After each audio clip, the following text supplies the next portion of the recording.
going to be very hard for me not to extrapolate themes on discussing what interests me. But I suppose, obviously, one must highlight the stop-motion Chicken Man. Alright, I'm gonna stop with this playing around. Stop-motion Chicken Man! Live action! Stop motion! Stop motion Chicken Man!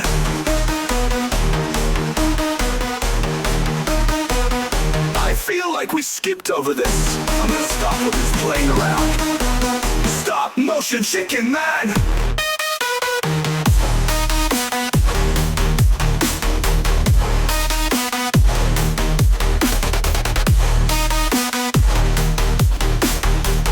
Basically puppeted in stop motion.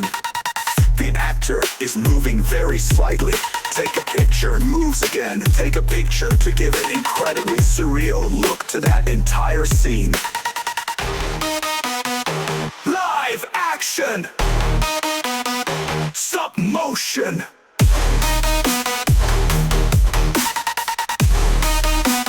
Stop motion Chicken Man! This whole thing is tormenting this doll of a giant rock.